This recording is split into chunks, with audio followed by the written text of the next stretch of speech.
Let me get started here. We're on week 3 of our journey with David. And so if you know, really it's like a 7-month journey that we're going to be on with David because of just the process we're going to go through. But right now we're in week 3 of this first part, which is the time in which David is not yet crowned king. And so that's why it's called Before You Are Crowned. And maybe this even helps you because there's a journey that you go on. And so many times we try to get to that spot where you're in essence crowned. You know, you get the job, you get the guy or the girl, you get the house, you get the car, you get whatever the thing, you arrive, right? You feel like you arrived at that moment because you've got the thing that you've been striving for, the thing that you think God led you to. And it's so important not to so much think about the destination, but about the journey.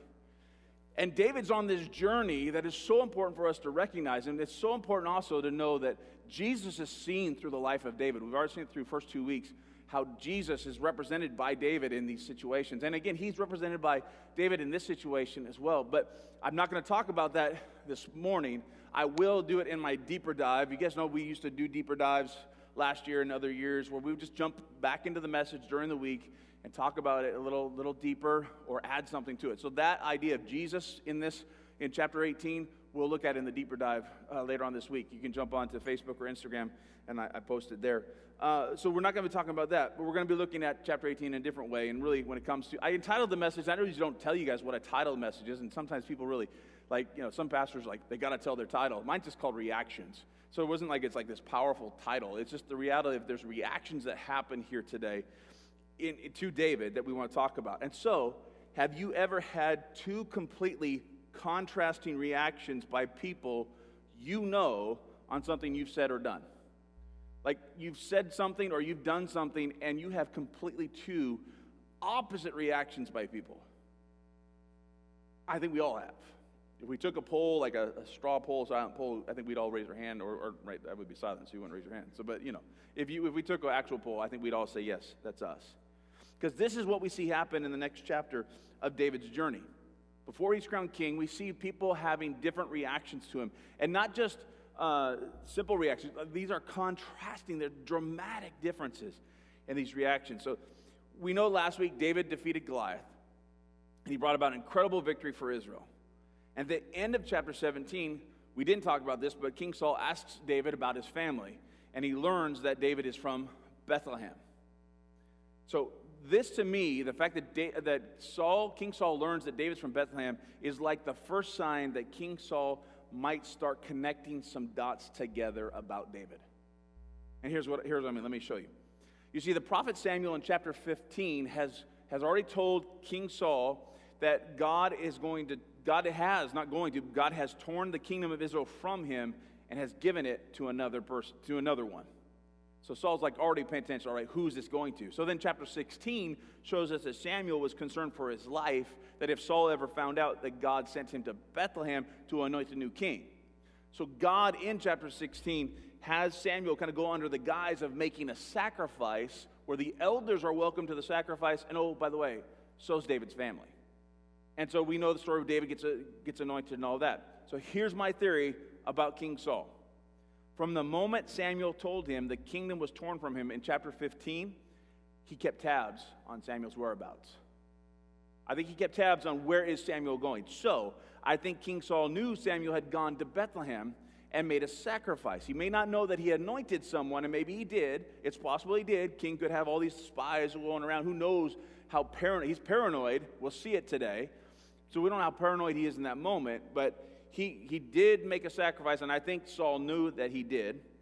And once he learned that David was from the same town that Samuel went and made a sacrifice at, and then David had the courage to go and face the Philistine giant with just a sling, 5 stones, and a staff, and then he won, I think the king might have been thinking, could this boy be the one?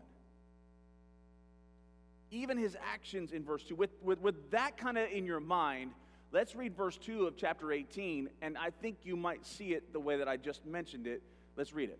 Verse 2 of 18 says this: from that day on, from that day is when David had defeated Goliath, they defeated the Philistines, and then Saul called David to him and said, whose family, or where are you from, and all that. All right, from that day on, Saul kept David with him and wouldn't let him return home. See, we wouldn't let him return home. We might think that, oh, that's no big deal, right? Just because he's just going to be in the army. But what if Saul is thinking, this guy might be the guy, I got to keep tabs on him. Just like I kept tabs on Samuel, now I can keep tabs on David. And I've got a little more authority on David than I do on Samuel, because Samuel's a prophet of God, so I really can't tell him what to do. But David is one of my Israelites, and so I can tell him what to do. But it just kind of come from that perspective, because as we read Saul's reaction in here, that's not far-fetched as we get to his reaction, because he's paranoid about who Samuel might have anointed to be the next king. And I think it just, again, permeates the entire chapter. But in fact, I think it grows with each passing day that David was there. And so I share this at the start of today's message because Saul's ongoing reactions to David are contrasted by Jonathan, his son, his reactions to David. Even then Michal, Saul's second youngest daughter, her reactions, and then even the military and the people of Israel, their reactions to David. When we know their reactions and it's contrasted by Saul's reactions, it's so different. So for a moment, let's look at Jonathan's reactions to David before we get back to Saul. Verse 1 is where it starts. Again, so after David had finished talking with Saul, we all know when that happened, right? Again, after David killed Goliath, brought him to it. So it's like literally after that. So like Jonathan's probably standing there next to his dad as David is telling him about Bethlehem, and Jonathan has just seen this young man defeat the giant Goliath with such godly, like indignation. He's like, because remember, he's like, this is the Lord's battle. God's going to conquer you. I'm going to kill you, but God's going to do it. Keep that in mind. So, after David had finished talking with Saul, he met Jonathan, the king's son. There was an immediate bond between them, for Jonathan loved David. Now, I want to help you with this to see, well, they just met. How could Jonathan love David? I want to give you a different version. It's the English Standard Version. I think a lot of you use that ESV. And so I want to show you what it says there. The ESV says, as soon as he had finished speaking to Saul, the soul of Jonathan was knit to the soul of David, and Jonathan loved him as his own soul.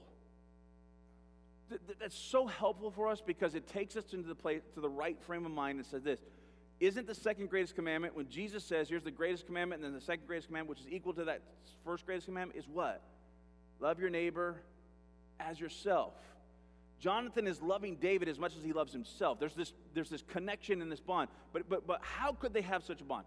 It's kind of important to know, how could they have a bond that fast, that quick? On a side note, I think every guy can have a bond like this with another guy. I'll get to that in just a second. But let's look at how they could have a bond immediately. And Jonathan loved David like he loves his own soul that way. Check it out. Here's three ways, right here. Their love for God, their love for Israel, and their willingness and courage to risk their lives for both. We started at 1 Samuel 16, but if we would have started at 1 Samuel 14, you would see what I'm talking about. Because in 1 Samuel 14, Jonathan does something just like David. Jonathan takes his armor bearer and he says to his armor bearer, hey, let's go over to the Philistine outpost and let's see if God is going to do something about our enemy. I mean, that's a paraphrase. We've got a verse that I'll show you. Let's look at that verse right there in just a second. I'll just go ahead and read the verse and I'll tell you the rest of the story. He says, let's go across to the outpost of those pagans. Doesn't David call them pagans too? So that's interesting. Jonathan said to the armor, perhaps the Lord will help us. Look at this. For nothing can hinder the Lord. Not nothing can hinder. Ooh, that was close. For nothing can hinder. For nothing can hinder. That would have been like you had a video, right? Like, oh, we got to send that into AFV or something like that. Anyways, okay. Sorry. I just realized how close I got. For nothing can hinder the Lord. Not nothing can hinder Jonathan. Nothing can hinder his armor bearer. Nothing can hinder the Lord. He, not Jonathan, the Lord, can win a battle with whether he has many warriors or only a few. And so here's what happens. Jonathan and his armor bearer, this is actually one of the stories that led me to New Life, by the way. And so he goes up to the outpost, and so he says, okay, he says, armor bearer, if they tell us to come up, we know God has given them into our hands. If they tell us not to come up, my paraphrase is, let's get out of here. Let's get back to my dad. Because dad doesn't know. King Saul does not know that they're there. And so they tell him, hey, come on up, Israelite dogs, or whatever they said. I can't remember. They come up. Jonathan and his armor bearer kill about 20 men within a half acre. And then an earthquake hits. An earthquake hits. It gets the attention of everyone. Saul and the rest of the men are like, what's going on over there? They rush over to fight the enemy with Jonathan and his armor bearer. And then it also tells us that there are Israelites that are hiding in the caves. And those Israelites come out of the cave and they join in the fight. And they slaughter, they just beat the snot out of the Philistines. That's what Jonathan did. He loved his God. He loved his people. He was willing to risk his life and had the courage to risk his life for them both. Now let's just remind you from last week, from chapter 17, something that David said. I think it's verse 47, Corbin. There it is. And everyone assembled here will know that the Lord rescues his people, but not with sword and spear. This is the Lord's battle, and he will give you to us. David takes his 5 stones, put the 1 stone in, sling, hit down, cut him. And then what happens? The Israelites rush the Philistine army and chase them to 2 different Philistine cities. Does that not sound similar? Jonathan and David both loved their God, loved their people, and they were willing to take a risk and have courage for both of them. No wonder when Jonathan meets David, he's like, dude, man, you and me, we're hanging together. You're my bro. We are in this together. I love you, man. I need you in my life. When you find someone who has that kindred spirit with you, you need to keep them in your life. Even if they move to another state or another country, if they have that kindred connection with you, don't lose that. Don't lose that. I will share this with you. I had a Jonathan relationship with an individual. About 12 years ago, it broke. I have not had one since. Probably because of my fear of it breaking again. But I have found myself committed to coming back to that again, saying, God, I need that guy in my life. I need a Jonathan, or I'm the Jonathan. I don't care. My name's David, so it's easy to say Jonathan versus David. But I just need that guy. I need that guy in my life. They had this love. Now, I don't have time to get into how this relationship has been twisted by some. But I'll say this. This is not referencing a homosexual relationship between David and Jonathan. It is actually possible for 2 men to be bonded together so closely without it being a sexual relationship. In fact, I've already said it, and I will go as far to say it, that men need these types of relationships in their lives. Men who share their love for God, men who share their love for the community, men who share their love for their city, for their country, and for the church. And they have the courage to risk their lives against all odds. We need that as men. Now, at this moment, the question comes up, did Jonathan know David had been anointed to become king instead of it passing to him? I mean, Jonathan's supposed to be next king, right? He's the prince of Israel. I don't know if he knew. But part of me makes me think that he did. I mean, he would eventually know, and he remained loyal to David as his friend even after he knew that David was going to be king and not him. That's incredible. But something makes me think Jonathan did know because of what happens in verse 3 and 4. All right? Verse 3 and 4 is this. And Jonathan made a solemn pact with David because he loved him as he loved himself. Now, this is the New Living Translation. Jonathan sealed the pact by taking off his robe and giving it to David, together with his tunic, sword, bow, and belt. Not going in deep into this, but I'll just say this. By giving David his robe, his sword, and all these other things, this just is like a sign of Jonathan recognizing, you know what? You're the next king of Israel, not me. So I am giving you the very things that belong to the next king to you. I can't prove that, but I just, that's my sense. And a lot of times you get my sense of things. And I have a major in biblical literature, so I know how to study the Bible. I know how to look at it. I'm not perfect, though. So take it for what you want. But I think Jonathan knows. I just think Jonathan knows. Because if they're really that connected, you usually know everything about each other. You really have that kind of bond. Meanwhile, Saul didn't have such love for David. Actually, to me, it looks like David had a high-ranking position in the army after Goliath's death, which is incredible to think of because he's not that old. at the moment. When the army came home from the campaign, which I'm saying that is because I don't think they just fought the Philistines that day. I think they had a campaign. If you go through the time period for the Israelites of that day, they would go on an army campaign. Like, the time when David doesn't go and fight the enemy, and he's with Bathsheba and all that kind of crazy stuff, right? There's a campaign season, and so I think there was a season where they went. And so most likely there was more encounters, and we get to then just chapter 17, and people, when they come back, are shouting and singing this from verse 7. Saul has killed his thousands, and David his 10,000s. They're declaring David is greater than the king. You think that Saul liked that? No, he didn't. The ruler, Israel ruler. In fact, why would he even like that? Because David hasn't had very many battles. Even if David, you give David credit for all of that happens with Goliath and beyond, that's still not tens of thousands. Saul has already fought more than David has, and yet David gets more credit than Saul. I mean, it's not literally saying that David killed 10,000. They're just saying that David is, they're giving greater, recognized greater praise and worship to, or not worship, but greater honor to David than they are to their king. So what happens? Verse 8 and 9, we see, this made Saul very angry. What's this? They credit David with 10,000s and me with only thousands? Next, they'll be making him their king. What do you think about that, Saul? So from that time on, Saul kept a jealous eye on David. This reaction makes me believe that if Saul didn't know yet, he was the one Samuel anointed. He's definitely suspicious. He's definitely suspicious, and his response with that being suspicious is anger and jealousy. And this is the kind of jealousy that he has. He has jealousy for the favor that David has with the people. Go ahead and put that up for me, Corbin. I think you got one up there. Their jealousy for the favor David had with the people, with the military, and with God. Why does he have jealousy? Because these are things that Saul had. He used to have, at least. He used to have favor with the people. He used to have favor with the military, and he used to have favor with God. Saul used to have those things, but now he's lost those things. What's interesting is I believe Jonathan still has all these. I think Jonathan has favor with the people, military, and God. But Jonathan's still cool with David being the next king. He's like, hey, you're still my bro, man. I'm still hanging with you. Saul envied David so much and was so angry at David for having those three things. From that point on, everything David said and did would be viewed through the lenses of envy. And envy does not let you see clearly.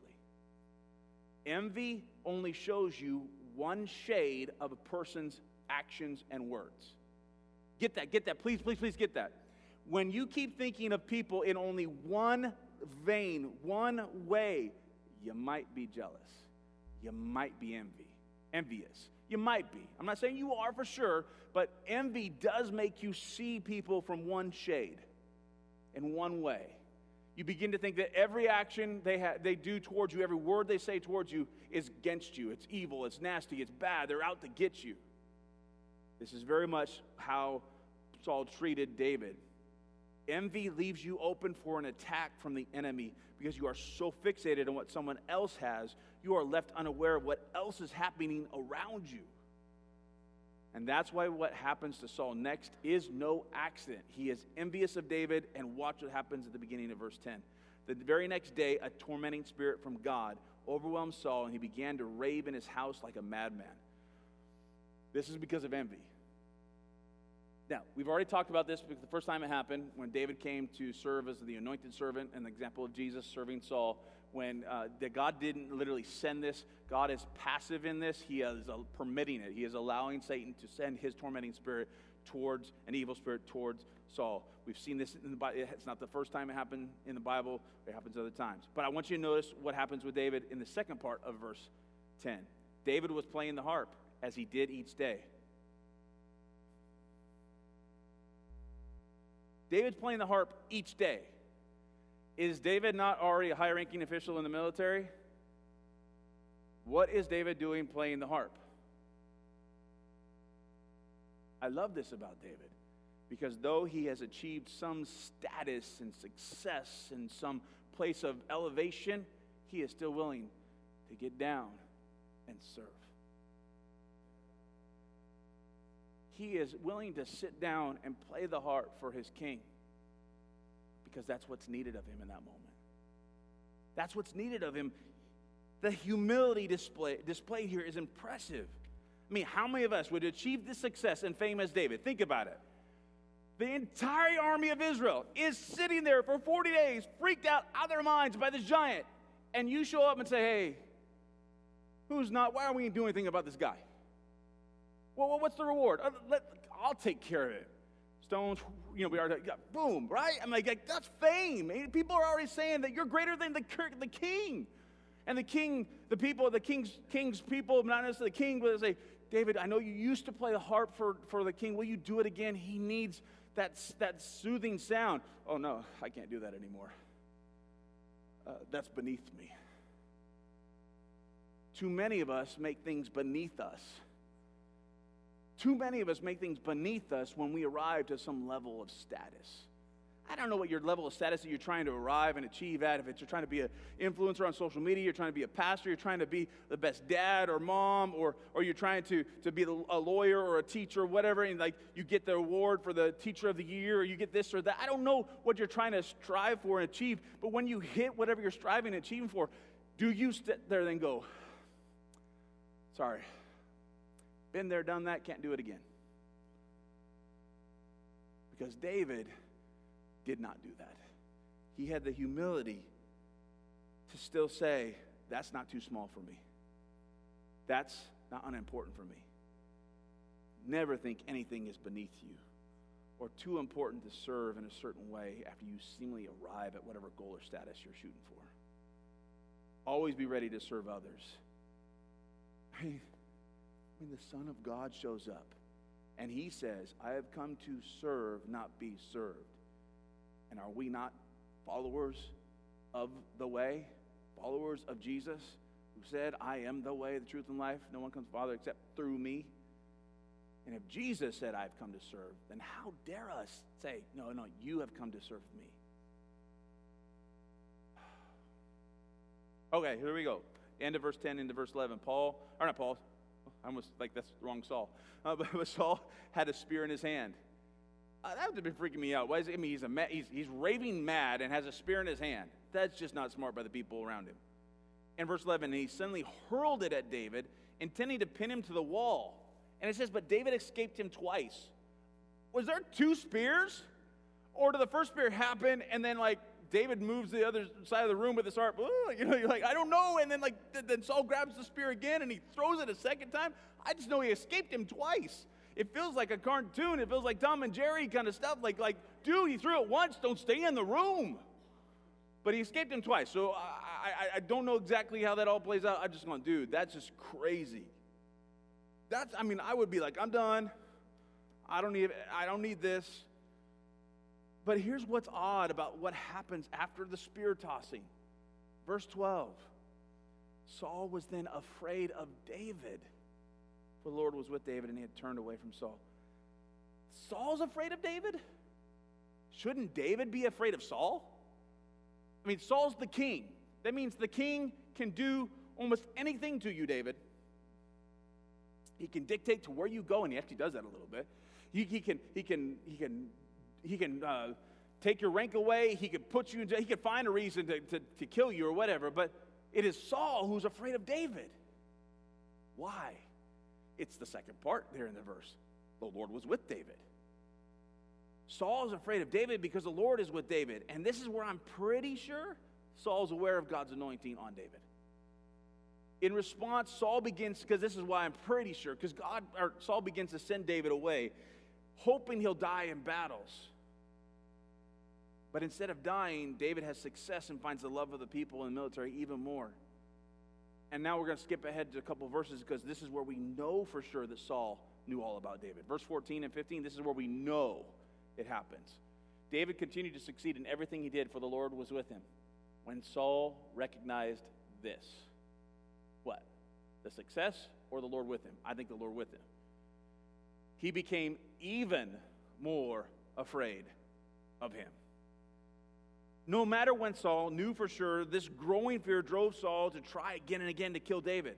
And the next time that Saul would attempt to kill David was actually with one of the promises he made for him killing Goliath. You can have one of my daughters in marriage. And so he uses this ploy to get to try and kill David. And here's the ploy. Before he would give her to him, David had to prove his worth as a warrior. What else did he have to do to prove his worth as a warrior? But that's what Saul's saying. You got to prove your worth as a warrior. So Saul sends him out to die in a battle with the Philistines again. Not sure if David went out this time, because David does respond saying, I don't have the money to take care of the bride price. Even though the bride is to come to be his, it's part of the reward, he still has to offer a prize to King Saul. And so there's still that to happen.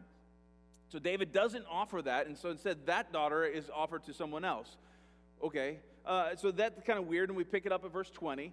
In the meantime, Saul's daughter Michal had fallen in love with David, and Saul was delighted when he heard it. Why? Because of this. Here's another chance. I get to kill David. Here's another chance to see him killed by the Philistines. So he said this to David. Today you have a second chance to become my son-in-law. Good for you. Remember, I threw a spear at you not too long ago. Saul uses some of his men to convince David to accept the king's offer. There's this back and forth conversation between David, David, Saul's men, Saul's men, David, and we get to this in verse 25. Tell David that all I want for the bride price is 100 Philistine foreskins. Ouch. Vengeance on my enemies is all I really want. But what Saul had in mind was that David would be killed in the fight. And David was delighted to accept the offer. I think David's decided to accept the offer because he doesn't have to pay money, not so much that he gets to kill Philistines, or if he didn't kill them, at least foreskin off of them. And if you don't know that, talk to the person next to you. They know what a foreskin is. All right, so the circumcision's enough to tell you. He and his men went out and killed 200 Philistines. Not 100 Philistines, but 200. They doubled it. Then David fulfilled the king's requirement by presenting all their foreskins to him. Gross. That's just gross.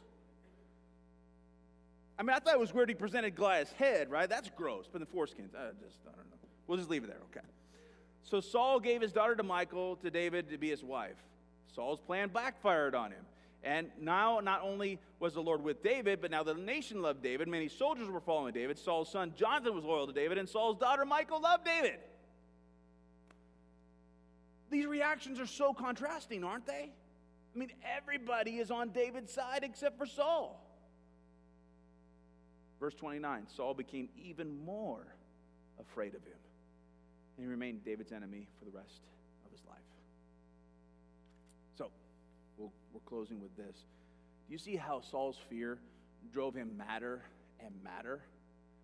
And not just in anger and fear and envy, but in his sanity too.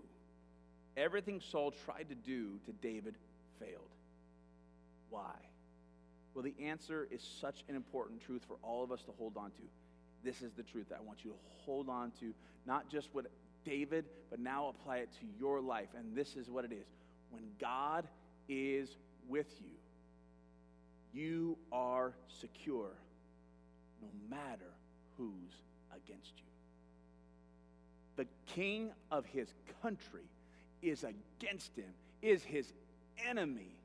But because God is with David, he's secure. It does not mean he has no troubles. It does not mean he does not have things happen to him that he does not want happen. I don't think David said, today I want a spear thrown at me.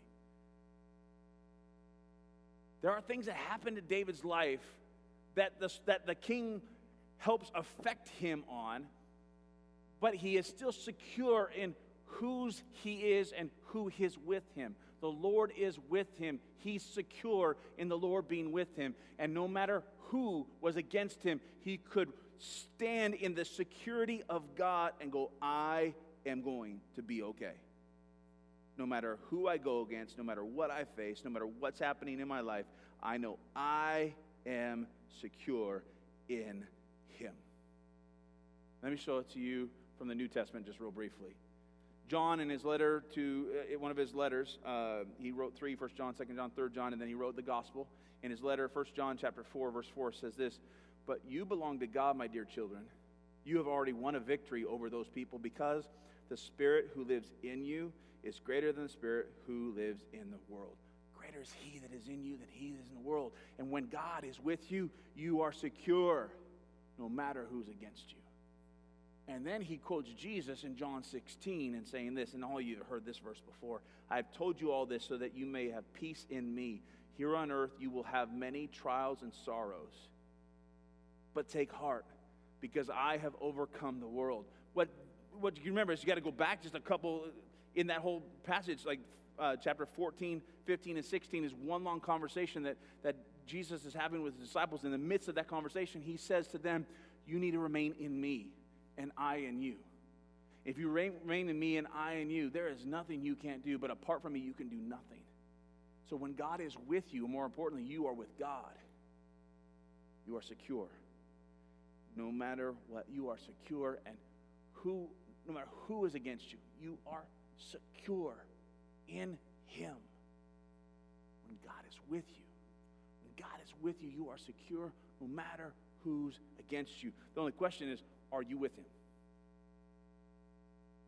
Are you with him? David lived this out. Not just when he was king, but like here in chapter 18, long before he was crowned.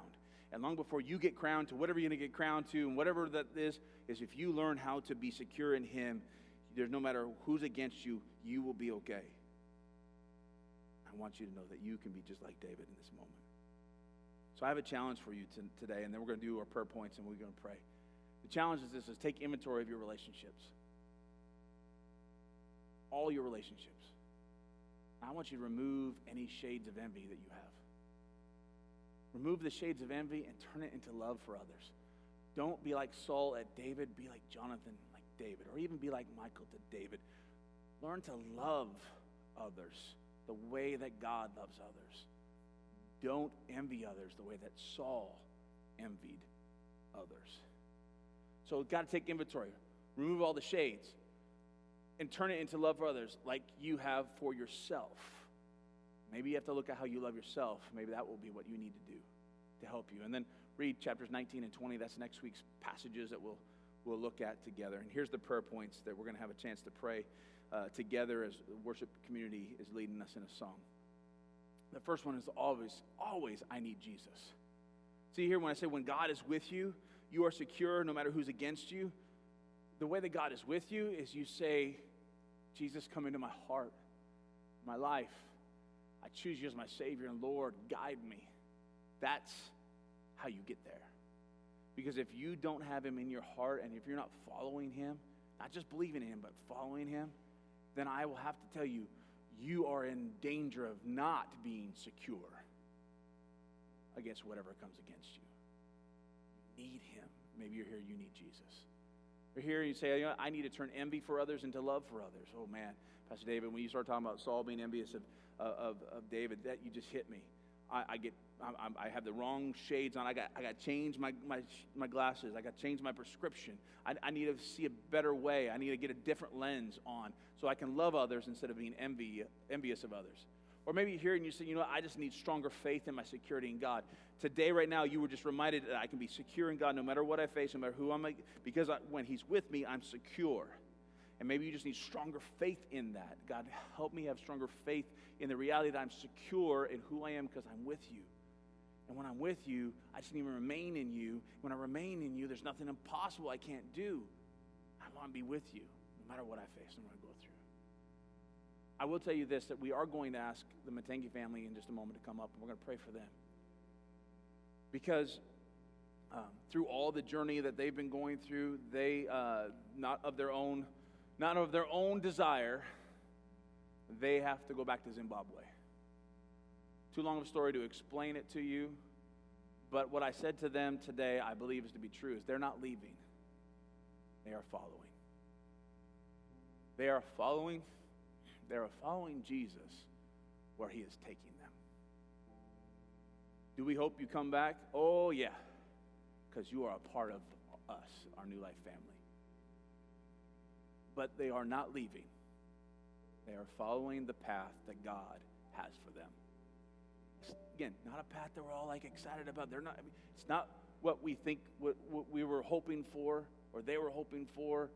But I believe that God's going to plant them back there in that country, and there's going to be, I think revival is going to break out around you guys. I think lives are going to be changed around you guys. The things that God has done in your lives in the time you've been here at New Life and also in Lafayette and other places you've been, God's going to do something through all of you. And I believe that because when God is with you, you are secure no matter who's against you. and we're going to pray for their security as they go back to Zimbabwe. And I'm going to ask you, New Life, to do something that we don't normally do, and that if you feel like helping them in their move back there, just to simply take one of the offering envelopes and just put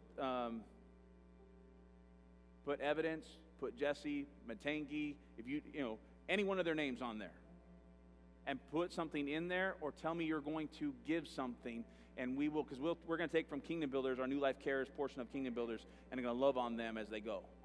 But so you could even put KB on there today, because anything comes from Kingdom Builders through right here, not online, but right here, right now, that you write it down. You just can write it down. You can give it later and say, I want to help them as they go back to Zimbabwe. And just say, I want to help with that. Just write it on an offering envelope, and then just take it to the offering boxes, and we're going to love on them. We're going to love on them, period, whether you give a dime or not. But we want it to be us doing it together, loving on our family that has to leave. So if you're here, everyone stand. Everyone stand. We're going to ask people, you can come up and pray with the Matangi family. But also, if you're here, do you need Jesus? Do you need to turn envy into love? Do you need stronger faith in the security you have in God? If that's you, or for any reason that you need prayer today, I'd ask you to come forward, and we'll have someone join you in prayer. We'll have a guy pray with guys, ladies pray with ladies. But come on up at any time during this song, and we will pray with you here at the front. Thank you for coming to New Life today. Pastor Chris.